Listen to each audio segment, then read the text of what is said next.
सो आज हम थोड़ा बहुत प्रैक्टिस करेंगे इलेक्ट्रोमैग्नेटिक इंडक्शन का नीट और जेई का पीवाईक्यू, ठीक है। तो इस बार नीट में 2025 इलेक्ट्रोमैग्नेटिक इंडक्शन से एक सवाल पूछा गया था जो कि है A B is a part of an electric circuit as shown in figure, the potential difference V A minus V B.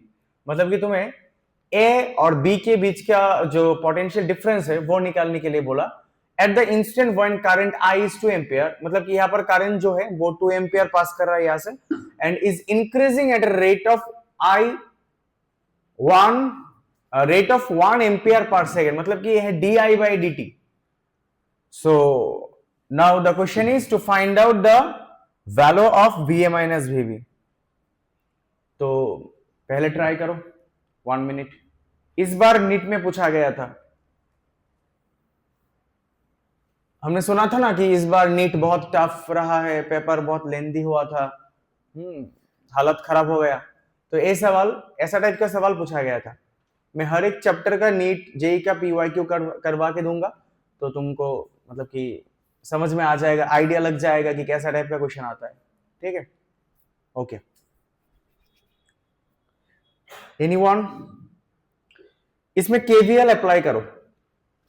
कैसे करना है देखो, यहां का वोल्टेज वीए मान लो, इसका वोल्टेज वीबी मान लो, ठीक है ना। तो यहां पर क्या होगा, वीए पॉजिटिव वीबी नेगेटिव। सो वीए इसको प्लस, इसको माइनस, इसको प्लस, इसको माइनस, इसको प्लस, इसको माइनस ले लो, ठीक है ना। तो वीए माइनस क्या होगा, इसमें वोल्टेज ड्रॉप क्या होता है, माइनस, ऐसे देखो ए टू बी तक कैलकुलेट करो केवीएल। सो यहां पर जो इंडक्टर है इसमें पोटेंशियल ड्रॉप कितना होगा, पोटेंशियल ड्रॉप कितना होगा, इंडक्टर में पोटेंशियल ड्रॉप कितना होता है, फॉर्मूला क्या है, ईएमएफ, इंड्यूस्ड ईएमएफ का फॉर्मूला क्या है, minus L D I D T, minus L D I D T ना। इंडक्टर में इंड्यूस्ड ईएमएफ का फॉर्मूला क्या होता है, सॉलिनॉइड में हमने किया था ना, इंडक्शन, सेल्फ इंडक्शन में। सो फॉर्मूला होगा minus L D I by D T. Okay, so इसमें भी वोल्टेज क्या होगा, minus L D I by D T. अब बताओ, ये तो बैटरी है, बैटरी में वोल्टेज कितना होता है, यहां पर 5 वोल्ट, माइनस ऐसे दिखना है, ऐसे ऐसे कैलकुलेशन करो, माइनस 5 वोल्ट। और यहां पर कितना है करंट, करंट कितना आई, और यहां पर क्या होगा minus I R, I R कितना, आर तो 2 है, ओहम्स लॉ। यहां का जो पोटेंशियल होगा वो क्या होगा, V equals to I R. इसमें करंट कितना है, I है, और इसमें रेजिस्टेंस कितना है, 2 है। तो इसका वोल्टेज क्या होगा, आई आर, मतलब I इंटू 2। और यहाँ इसको हम नेगेटिव ले ले, इसको पॉजिटिव, इसको नेगेटिव, तो फिर क्या होगा, minus VV equals to 0। Getting my point? अब कैलकुलेशन कर लो, कैसे करेंगे, यहां पर गिवन क्या क्या है बताओ, गिवन क्या क्या है, हाँ इसमें गिवन है, करंट गिवन है कितना, 2 एम्पियर है कि नहीं। और रेट देखो, इंक्रीजिंग रेट किसका, करंट का, मतलब क्या है, D I by D T. यहां पर गिवन क्या है, D I by D T equals to कितना है, 1 ampere per second, 1 ampere per second. D I current ampere, D T time second, इसका वैल्यू है D I by D T, ठीक है ना। अब यहां पर क्या करेंगे, इसको पुट कर देंगे यहां पर, चलो वी ए जैसा है वैसा लिखो यहां पर। एल का वैल्यू कितना है, एल यहां पर कितना देखो, एल कितना है, 1 हेनरी। तो एल के जगह पर वैल्यू पुट करो 1। D I by D T कितना है, 1 माइनस 5 माइनस आई वैल्यू, आई का वैल्यू कितना है, आई का वैल्यू है 2 एम्पियर, सो यहाँ पर पुट करो 2 इंटू 2 और माइनस यहाँ पर वीवी इक्वल्स टू 0, ठीक है ना।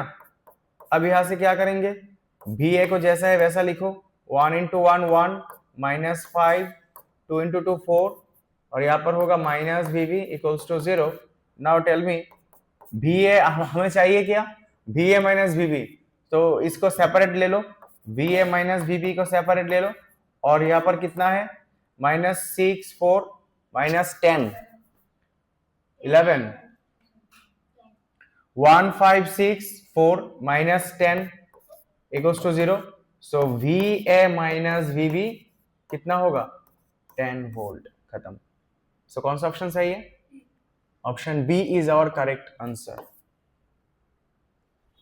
देखा तुमने इस बार का नीट का सवाल, হ্যাঁ লেংদি অ্যাকচুয়ালি ব্যাপারটা কি হয়েছে মানে কোশ্চেন গুলো কিছু কিছু কোশ্চেন মানে একটু লেংদি আসছে, তো ম্যাক্সিমাম কোশ্চেন লেংদি আসছে, তো ওভারঅল ব্যাপারটা দেখাতে মনে হয়েছে যে কিরকম জানি ব্যাপারটা এরকম আর কি, মানে এখন তো সিঙ্গেল सिंगल प्रॉब्लम করছো তার জন্য इजी फील হচ্ছে। अब तो हम सिंगल प्रॉब्लम कर रहे हैं ना, अगर एक साथ में 45 क्वेश्चन फिजिक्स का, 45 क्वेश्चन केमिस्ट्री का, 90 क्वेश्चन बायो का जब देखेंगे हम ना, तब थोड़ा बहुत नर्वस फील होता है, और अगर लैक ऑफ प्रैक्टिस हो तो हालत खराब हो जाएगा, ठीक है ना। ओके, नोट कर लिया सब लोगों ने, हो गया सबका, चलो इसको हम रिमूव कर देते हैं, ठीक है ना। ओके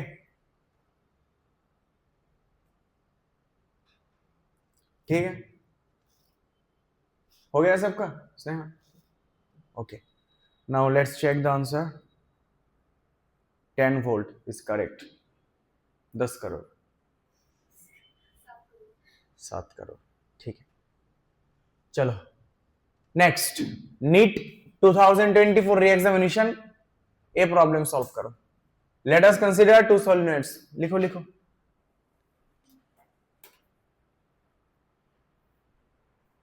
नोट करो पहले,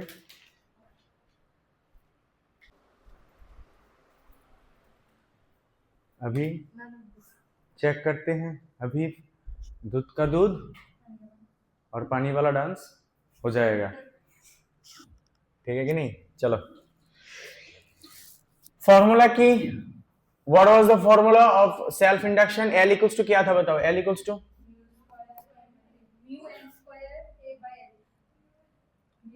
mu naught A by L था, लेकिन यहां पर relative permeability mu R given है ना, इसके वजह से यहां पर इनटू होगा म्यू आर, और यहां पर और भी एक चेंज होना पड़ेगा यहां पर, क्योंकि यहां पर देखो पर यूनिट लेंथ बोला गया, मतलब कि स्मॉल एन चाहिए, तो स्मॉल एन के लिए यहां पर क्या करेंगे, पहले लिखो म्यू नॉट म्यू आर, इसको लिखने के बाद एन के जगह पर पुट करना है N by L whole square A by L. अब देखो क्या हो रहा है, फिलहाल म्यू नॉट म्यू आर यहां पर होगा N square L square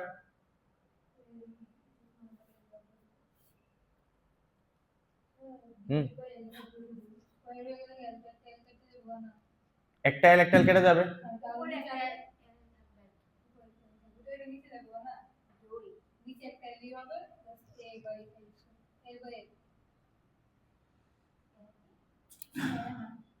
cube হয়ে যাবে না,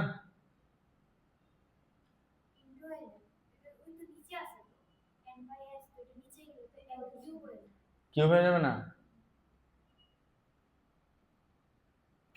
তাহলে এল কিউব হয়ে গেলে এখানে কি থাকছে আবার এরিয়া, তোমাদের কি কিউব এসেছিল না,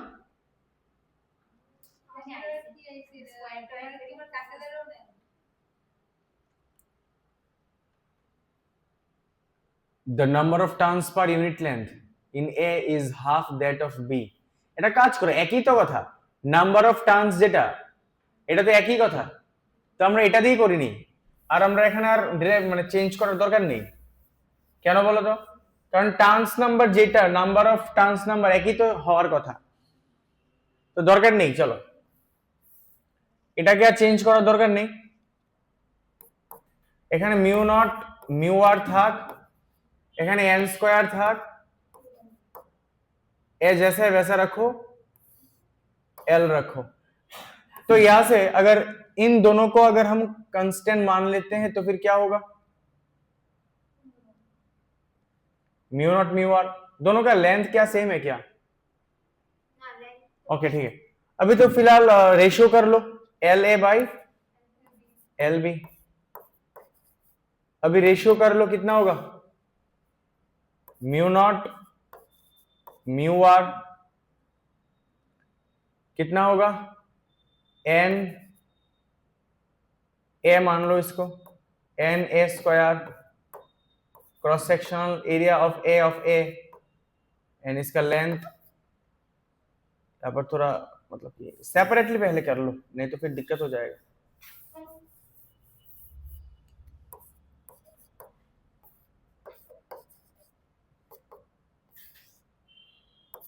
mu naught mu R N A square by L A, और यहाँ पर होगा mu not mu R N B square cross section area of A square नहीं होगा, और यहाँ पर होगा एल बी, है कि नहीं? देखो म्यू नॉट म्यू आर जैसा है वैसा, N of A area of A length of A, नीचे क्या है? Mu not mu R N B A B L B. अब क्या करना है? Mu not mu R cancel, अब वैल्यू पुट कर दो, यहां पर मैं कर रहा हूं, ठीक है? That means L A by L B क्या होगा? L A by L B N square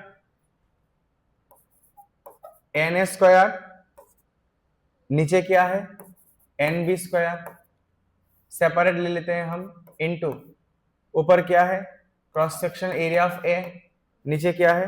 cross section area of B, into और क्या है साथ में? एल बी ऊपर चला जाएगा, एल ए नीचे आ जाएगा, तो एल बी ऊपर चला जाएगा, तो एल बी बाई क्या होगा? एल ए होगा। ऐसे ही तो किया तुम लोगों ने ना, ऐसे नहीं किया?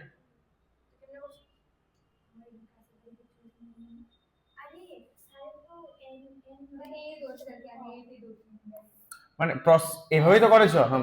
এবার now tell me cross section area का रेशियो क्या है? देखो मतलब कि टर्न्स नंबर का रेशियो क्या है? Turns per unit length is A is half that of B. A का और बी का रेशियो कितना होगा? हाफ। तो फिर यहां पर गिवन है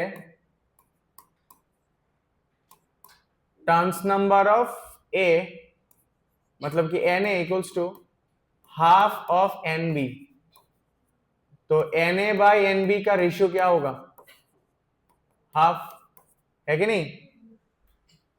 turns per unit length A is half that of B, N A equals to half of N B, तो N A by N B कितना होगा? हाफ। तो यहां पर हाफ पुट कर दो और स्क्वायर लगा दो, स्क्वायर हो गया, इनटू अब बताओ क्रॉस सेक्शन एरिया का रेशियो क्या है? Length of A, sorry cross section कहां पर है? Let us consider two solenoid A and B made from same equal, कहां पर है? एंड इक्वल, यहां पर, yes, and equal area of cross section, मतलब कि दोनों का एरिया सेम है। सिंस दोनों का एरिया सेम है तो A B cancel, cross section area same तो कैंसिल हो जाएगा, तो बचा हुआ कौन सा है? Only L B by L A. अब बताओ L B by L A का रेशियो क्या है? मतलब कि लेंथ का ratio, length of A is twice that of B, मतलब कि L A equals to 2LB, तो फिर L A by L B का रेशियो कितना 2, तो यहां पर इंटू होगा 2, तो फिर क्या होगा इसका स्क्वायर करने के बाद 1/4 इंटू 2, अब 2 से 4 से 2 को डिवाइड करो तो फिर होगा 2, 1/2, दैट मीन्स 1:2, सो कौन सा ऑप्शन सही है? Option A is our correct answer. समझ पा रहे हो बात को? ऐसे ही तो किया ना तुम लोगों ने, बहुत ही सिंपल, नीट 2024 में पूछा गया सवाल, ठीक है। इसको नोट कर लो, पॉज करके, तुम लोग पॉज करके नोट कर लो जो ऑनलाइन में देख रहा है।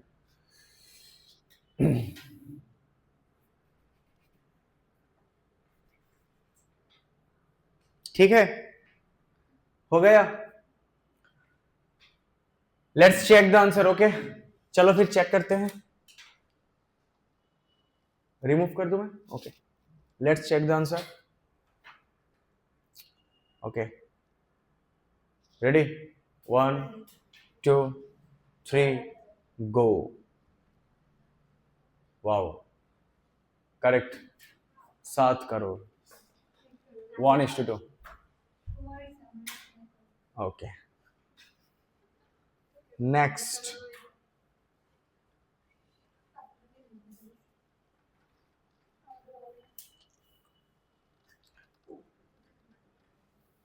ये कौन सा होगा नीट 2023 में? ये बहुत सिंपल क्वेश्चन, कर लो। 0 Gauss's theorem, the net magnetic flux through any close surface is कितना होता है? 0।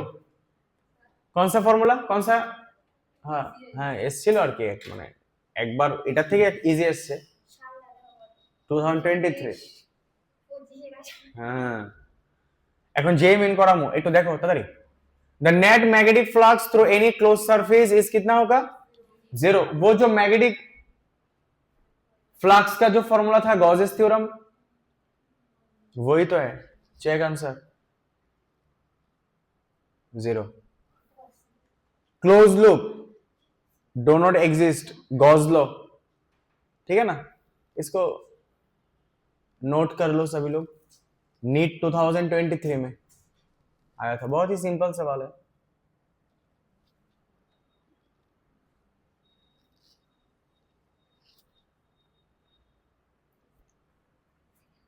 ठीक है ना।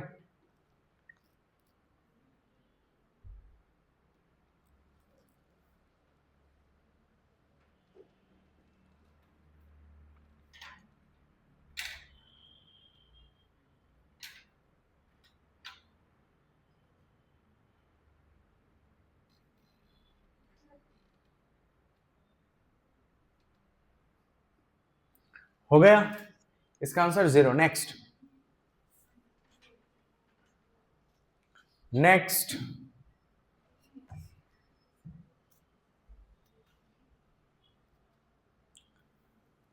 नीट 2022 फेज 2 कर लो। The magnetic flux linked to a circular coil of radius r is phi. The magnitude of induced EMF d phi by dt at t equals to 5 second. चलो कर लो, डेरिवेटिव होगा और एंड में t का value 5 put कर देना, ठीक है। जल्दी फटाफट से कर लो।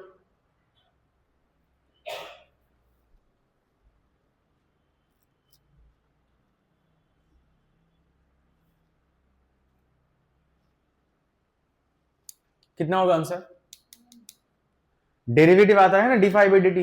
इंड्यूस्ड ईएमएफ का फॉर्मूला क्या है? E इक्वल्स टू, हाँ, ओनली मैग्नीट्यूड माइनस होगा, minus D phi by D T, लेकिन यहां पर ओनली मैग्नीट्यूड पूछा गया, इसकी वजह से क्या होगा? पॉजिटिव ले लेंगे हम, नेगेटिव नहीं लेंगे ना, क्योंकि यहां पर मैग्नीट्यूड के बारे में बोला। The magnetic flux link to a circular coil of radius R is phi given है Weber. The magnitude of induced EMF in the coil at t equals to 5 second. So we know that induced EMF का जो formula होता है वो क्या होता है, E equals to minus d phi by dt. लेकिन यहाँ पर ओनली मैग्नीट्यूड के बारे में बोला गया, इसके वजह से यहाँ पर हमने मॉड ले लिया, ठीक है ना। मॉड लेने के बाद ओनली क्या होगा, EMF d phi by dt होगा, मतलब कि डेरिवेटिव। तो इसका डेरिवेटिव लगा लो। डेरिवेटिव लगाने के बाद क्या होगा, डेरिवेटिव आता है कि नहीं, ठीक है ना। कैसे करना होता है, 2 जैसा है वैसा रखो, यहां पर t के पावर में जो होगा वो सामने आ जाता है। तो t के पावर में कितना है, 3 है, तो यहां पर 3 आ जाएगा, और पावर में 1 घट जाएगा, मतलब कि -1, तो कितना होगा 2। 3 से 1 चला जाएगा तो फिर 2 हो जाएगा, स्क्वायर हो जाएगा। नेक्स्ट यहां पर 4 है, t के पावर में कितना है, 2 है, तो 2 सामने चला आएगा, तो यहां पर 2 होगा, t के पावर में 1 डिडक्शन होगा, तो कितना होगा, 2 से अगर 1 चला जाता है तो फिर कितना होगा, ओनली t होगा। और अगर ओनली t रहता है तो फिर t इक्वल्स टू 1 हो जाता है, और अगर ओनली कांस्टेंट कुछ भी होता है तो वो कांस्टेंट कितना होता है, 0 है कि नहीं, 0 हो जाएगा।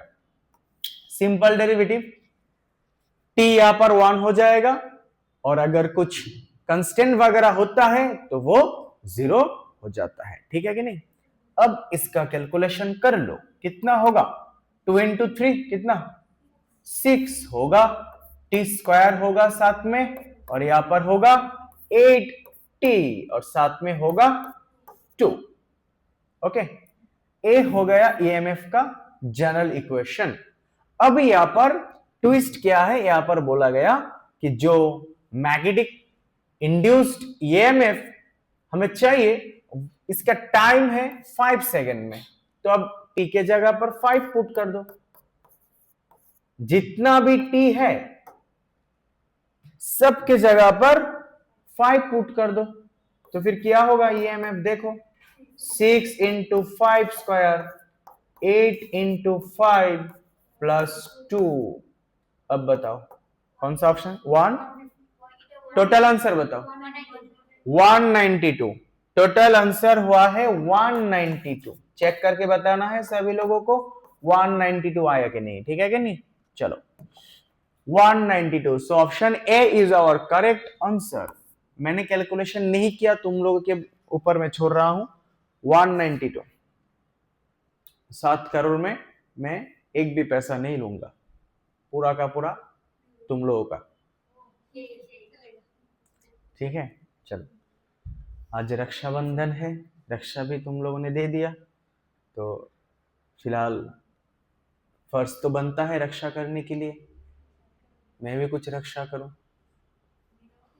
हाँ, तो रक्षा करने के लिए 7 करोड़ तुम लोगों को दे रहा हूं। चलो हाँ, आफ्टर नीट जे 192 वोल्ट सबका आया कि नहीं, लेट्स चेक द आंसर।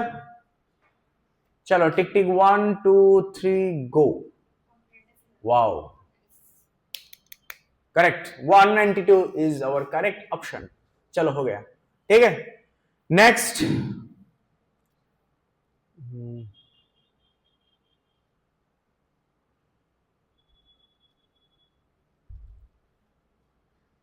चलो नीट 2022 फेज 1,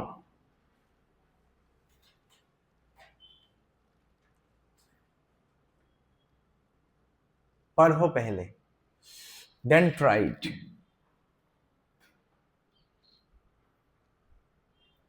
जल्दी करो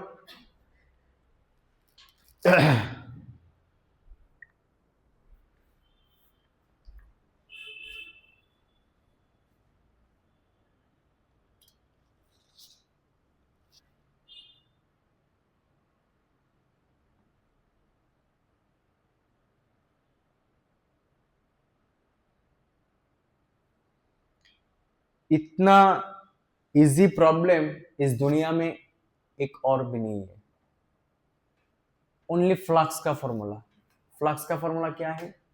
मेन फॉर्मूला फ्लक्स का main phi equals to main जो फॉर्मूला होता है बी डॉट है। Yes correct. फ्लक्स का जो मेन फॉर्मूला मतलब कि बहुत मतलब बेसिक सा जो फॉर्मूला है वो क्या है? फ्लक्स का बेसिक फॉर्मूला क्या है? Phi equals to B dot A dot product और you can say B A cos theta, है कि नहीं? परपेंडिकुलर बोला गया तो कॉस कितना होगा?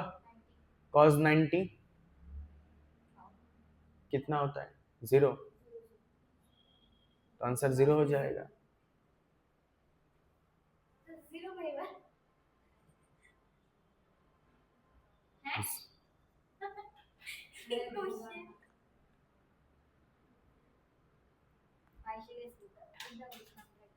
जीरो नहीं होगा भाई, थोड़ा प्रॉब्लम को पढ़ो। थीटा यहाँ पर 0 है कि नहीं? थीटा किसके बीच बीच मतलब कि एंगल? थीटा किसके बीच का एंगल है? In between. थीटा किसका? बी एंड ए का। लेकिन यहां पर थीटा परपेंडिकुलर किसके साथ? ट्विस्ट है यहां पर। कॉस थीटा किसके साथ था? ये जो फॉर्मूला है ना, ये थीटा किसके साथ था? अगर प्लेन ऐसा है तो इसका डी ए ऐसा होगा, मतलब कि एरिया ऐसा होगा। और अगर मैग्नेटिक फील्ड ऐसा होता है तो बी और ए के बीच का जो एंगल है वो होता है थीटा।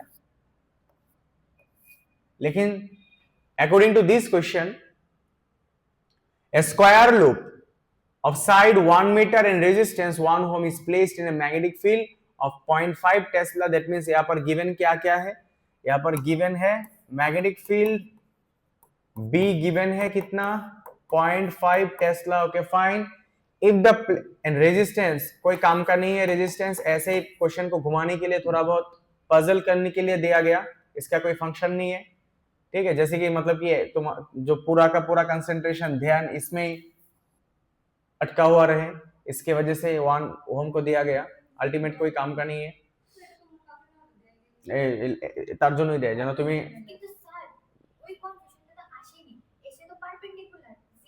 হ্যাঁ পারপেন্ডিকুলার। এটা সবথেকে বড় কনফিউশন তো পারপেন্ডিকুলার কথাটা পাওয়ার পরে তুমি থিটা 0 পুট করে দেবে আর 90 ডিগ্রি পুট করে দেবে আর 90 ডিগ্রি পুট করে দেবে, তোমার 0 এটাও आंसर আছে, মানে তোমার ऑप्शन शेष। তার জন্য दैट्स व्हाई क्या करना होता है, सवाल को थोड़ा परपेंडिकुलर मतलब किसके साथ? Perpendicular if the plane of the loop is perpendicular to the direction of magnetic field। मतलब कि जो प्लेन है ना, सुनो, स्क्वायर प्लेन, तो एक स्क्वायर प्लेन ड्रॉ कर लो। यहां पर बोला गया ये जो स्क्वायर प्लेन है वो मैग्नेटिक फील्ड के साथ, मान लो ये मैग्नेटिक फील्ड है, मैग्नेटिक फील्ड के साथ परपेंडिकुलर।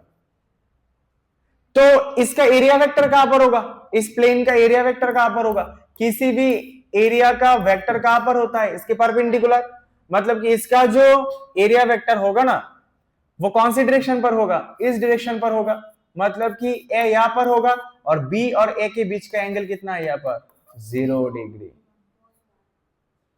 समझ पा रहे हो ना? ये तो एरिया है ना, इसका वेक्टर कहां पर होता है? परपेंडिकुलर, जो कि है ए, और इसका मैग्नेटिक फील्ड ऐसा है बी। तो इन दोनों का एंगल कितना है? Theta 0 degree. ठीक है ना?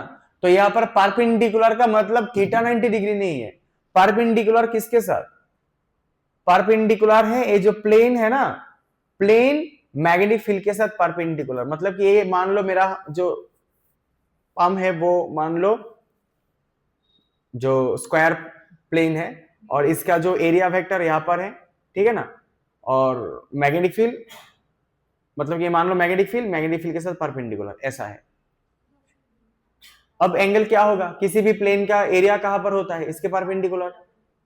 तो एरिया वेक्टर और बी के साथ एंगल कितना? थीटा 0। बस खत्म। तो आंसर क्या होगा? बी ए cos 0। cos 0 मतलब 1, तो ओनली होगा बी इंटू ए। बी का वैल्यू कितना है, गिवन कितना है 0.5, और एरिया कितना, length square 1 metre. So square का लेंथ अगर 1 मीटर हो तो इसका एरिया क्या होगा 1 स्क्वायर मीटर स्क्वायर, तो अल्टीमेटली 1, तो 0.5 इंटू 1.5 वेबर। सो ऑप्शन कौन सा सही है, option B is our correct. 90% student will take theta 90 degree and it will be wrong answer. 90% student, only 10% serious minded student will take theta 0 degree. तो इसमें थोड़ा मतलब कि वेट करना है, थोड़ा समझना है क्वेश्चन को कि एंगल किसके साथ है। प्रॉब्लम इजी है लेकिन गड़बड़ हो सकता है, ठीक है कि नहीं। चलो let's check the answer.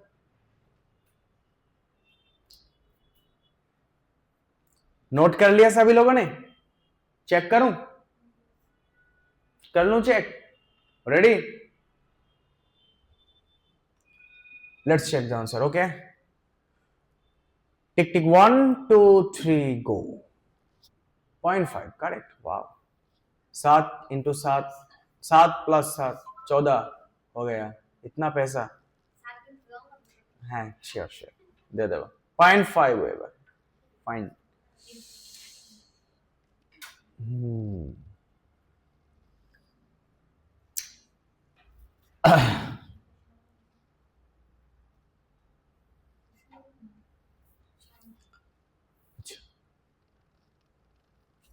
Twenty one तक लास्ट, मतलब लेटेस्ट 5 इयर्स तक, और उसके पहले नहीं चाहिए, लेटेस्ट 5 इयर्स।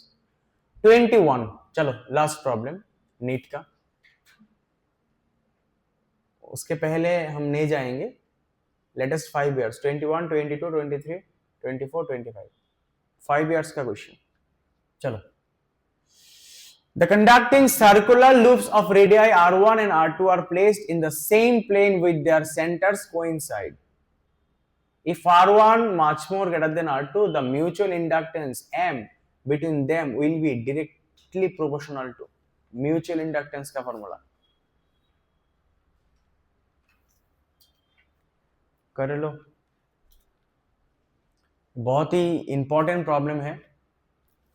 म्यूचुअल इंडक्टेंस का फॉर्मूला है, चलो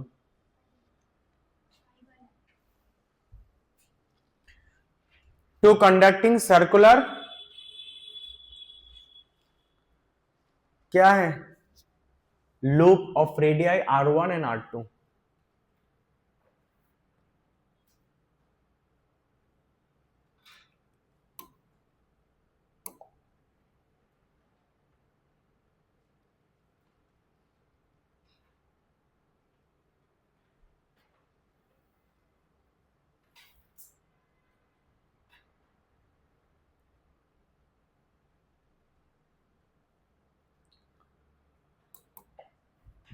दो सर्कुलर कॉइल ले लेते हैं यहां पर हम,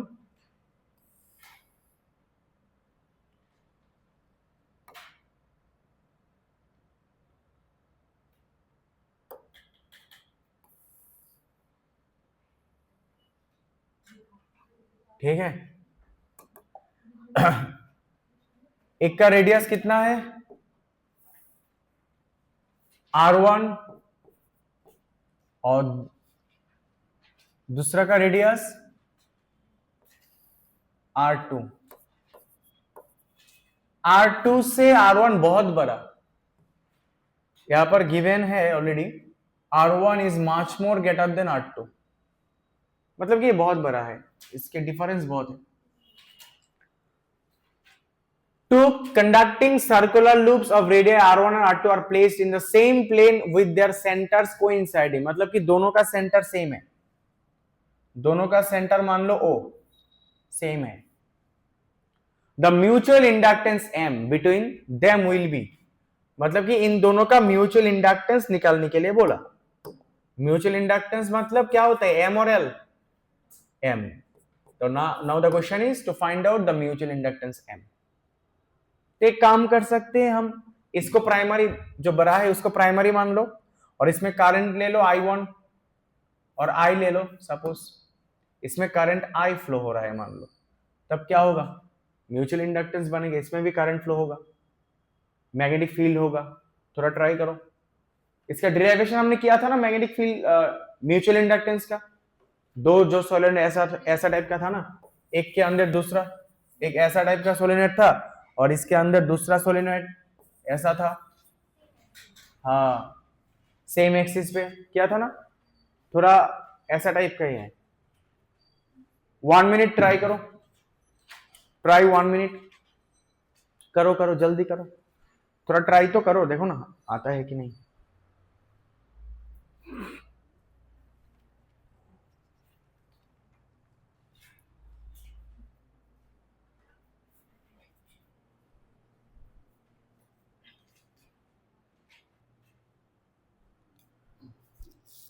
हो गया आंसर सभी का? ट्राई कर लिया? कोशिश करने वालों की कभी कभी हार हो जाती है। ऐसा ही तो लग रहा है, कोशिश करने वालों की कभी कभार हार हो जाती है। क्या करें, पढ़ाई ठीक ठाक से नहीं हो रहा है, इसके वजह से हार हो जाती है।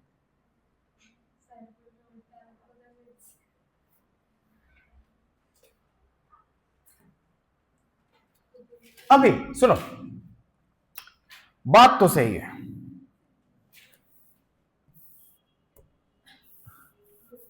अब करंट प्राइमरी किसको कंसीडर करोगे यहां पर? प्राइमरी कॉइल कौन सा है? R1। तो ए हो गया हमारा प्राइमरी। सुनो, this one is primary coil and this one is our secondary coil. Primary coil, secondary coil. Okay, अब प्राइमरी कॉइल पर करंट कितना फ्लो हो रहा है? I। तो इसके वजह से क्या होगा, इसके अंदर मैग्नेटिक फील्ड प्रोड्यूस होगा। तो इसका फॉर्मूला क्या होगा? मैग्नेटिक फील्ड का फॉर्मूला कितना होगा? B इक्वल्स टू क्या होगा? Mu not I by 2। Current किसमें फ्लो हो रहा है? R1 पर, तो फिर रेडियस कौन सा होगा? Mu not I by 2 R1 हो गया। अब फ्लक्स लिंक कहां पर होगा? प्राइमरी कॉइल पर करंट फ्लो होने पर फ्लक्स लिंक कहां पर होता है? सेकेंडरी कॉइल पर। तो अभी हमें चाहिए सेकेंडरी कॉइल पर फ्लक्स। म्यूचुअल इंडक्शन का कंसेप्ट तो वही है ना, प्राइमरी कॉइल पर करंट भेजेंगे, सेकेंडरी कॉइल में फ्लक्स लिंक होगा और इसकी वजह से सेकेंडरी कॉइल में भी दूसरा करंट फ्लो होगा। तो अभी फिलहाल जो हमें फ्लक्स चाहिए, फ्लक्स किस में चाहिए? R2 पर चाहिए, सेकेंडरी कॉइल पर। तो यहां पर कर लो phi2। तो phi2 का फॉर्मूला क्या है भाई लोग? फाई का जनरल फॉर्मूला क्या है? B इंटू ए। तो यहां पर phi2 कितना होगा? B into area. किसका एरिया? हाँ, सेकेंडरी, सेकेंडरी कॉइल का एरिया, इसका एरिया होगा। तो इसका एरिया कितना होगा? पाई R2 स्क्वायर। अब B का वैल्यू पुट कर दो, B का वैल्यू कितना है बोलो? Mu naught I by 2R1 और यहां पर था पाई R2 स्क्वायर। कुछ कैंसिल हो रहा है कि नहीं? कैंसिल तो कुछ नहीं हो रहा है, बहुत ही अफसोस की बात है, कुछ कैंसिल नहीं हो रहा है। चलो कोई बात नहीं, phi2 हो गया। अभी हमें चाहिए क्या? Mutual induction. तो म्यूचुअल इंडक्टेंस का फॉर्मूला M इक्वल्स टू क्या है?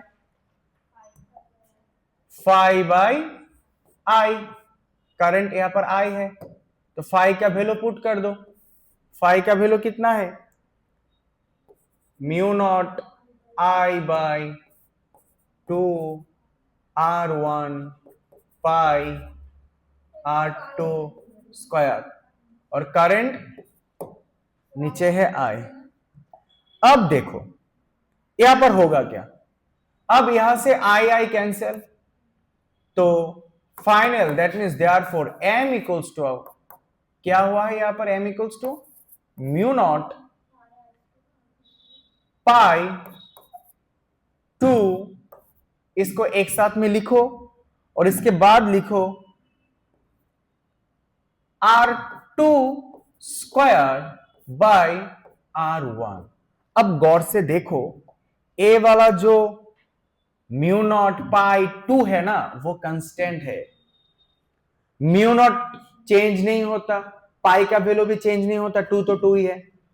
तो अभी फिलहाल इसको हम ऐसे भी तो लिख सकते हैं ना, m proportional to r 2 square by r1, है कि नहीं?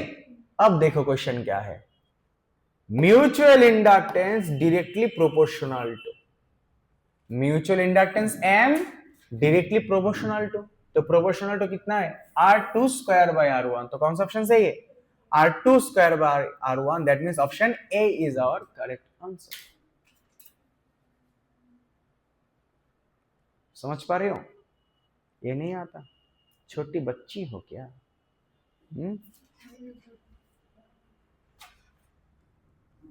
अभी बड़ा नहीं हुआ है क्या? ब्रेन अभी भी कच्चा है। Practice, lack of practice. ठीक है, सो ऑप्शन कौन सा सही है, r2 स्क्वायर बाय r1। समझ में आया कि नहीं? समझ में आया कि नहीं? बहुत ही इंपॉर्टेंट सवाल है। ये सवाल सेम इस बार जेई मेन में भी पूछा गया था, सेम टाइप का। हाँ, नीट का सवाल जेई में पूछा जाता है, जेई का सवाल नीट में, मतलब कि ऐसा ही है।